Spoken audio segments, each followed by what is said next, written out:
enter my YouTube channel education question solve book English and Hindi reading का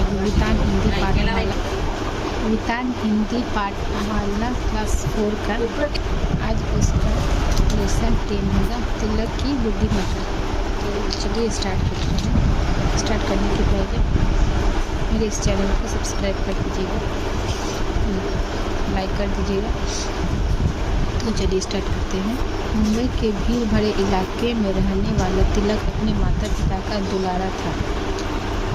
वह अपना काम पूरे लगन और मेहनत से करता था। उसकी माँ का विश्वास था कि तिलक एक दिन उनका नाम रोशन करेगा। अपनी बुद्धिमानी और निर्णय लेने की क्षमता के कारण वह अपने साथियों में भी सखा लोकप्रिय था। हमेशा की तरह इस बार भी तिलक ग्रीष्मकाल में अपने चाचा जी के घर जा रहा था। चाचा जी का घर मुंबई के दूसरे छोर पर था।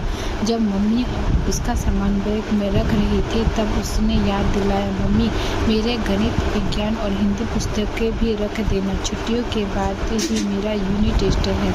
मम्मी ने उसकी पुस्तकें भी रख दी। चाचा जी के घर तिलक को बहुत मज़ा आता था। चाचा चाची उसके हाथों पर जो लिए रहते थे। तब तिलक चाचा जी के घर पहुंचा तो वह झूम उठा। चाची ने खाने में उसके पसंदीदा व्यंजन बनाए थे।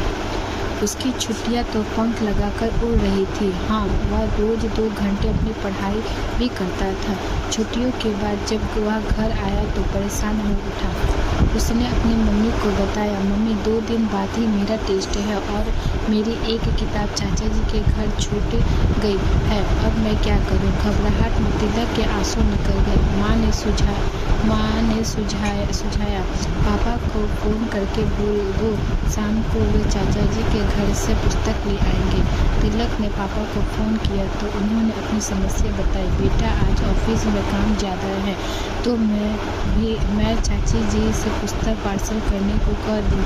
तिलक की बात सुनकर पापा हंसते हुए बोले, उतने में तो नई पुस्तक आ जाएगी। अच्छा, मैं कोशिश करूँगा। फ़ोन रखने के बाद तिलक व्यथित था कि थके हारे पापा उसकी पुस्तक लाने इतनी दूर जाएंगे।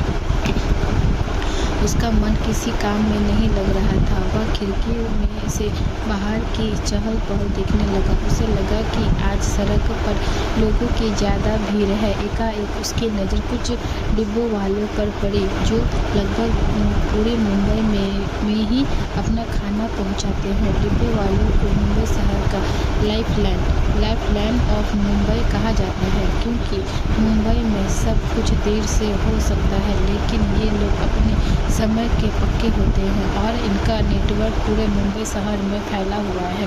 तिलक ने सोचा कि वह इन लोगों के साथ मिलकर काम कर सकता है। डिब्बे वाले खाना पहुंचाने के साथ साथ लोगों के अन्य सामान भी पहुंचा दिया करेंगे। तिलक दौड़कर उनके पास गया और उनसे डब्बे पहुंचाने की कीमत, गंतव्य स्थान, समय आदि के बारे में जानकारी प्राप्त की। रात के भोजन के समय जब सब इकट्ठे हुए तब उसने पापा से कहा, पापा क्या हम ऐसा कुछ कर सकते हैं जिससे कागजातों और छोटे पार्सलों की डिलीवरी एक ही दिन में और कम पैसों में हो सके? पापा ने हैरानी से पूछा। मैं कुछ समझा नहीं बेटा, तुम क्या कर रहे हो? तिलक ने गंभीरतापूर्वक बताया, डिब्बे वाले एक दिन में ही दूर दूर तक अपने डिब्बे नियत समय पर पहुंचाते हैं। हम उनके माध्यम से कागजात और छोटे पार्सल भेज सकते हैं। पापा ने पूछा, उससे क्या फ़ायदा होगा? ऐसा करने से लोगों की ज़रूरी सामान एक ही दिन में मिल जाएगा, तिलक ने चलते हुए कहा। पापा को तिलक की बातों में दम लगा। फिर भी उन्होंने पूछा, लेकिन डिब्बे वाले यह काम क्यों करेंगे? क्योंकि उन्हें हर पार्सल के पैसे मिलेंगे। पापा को तिलक का सुझाव पसंद आया। उन्होंने डिब्बे वालों से बातें की, फिर एक बैंकर की मदद से सामान पहुंचाने वाली एक सेवा शुरू की और इस तरह तिलक की लॉजिस्टिक कंपनी शुरू हुई जिसका नाम था पर्पस एंड पार्सल। धीरे धीरे इस कंपनी से कई डिब्बे वाले जुड़ गए। बच्चों, पैम्पर्स एवं पेपर्स एंड पार्सल (PNP) नाम की कंपनी की स्थापना के लिए इसका संस्थापक तिलक मेहता महज 13 वर्ष का था।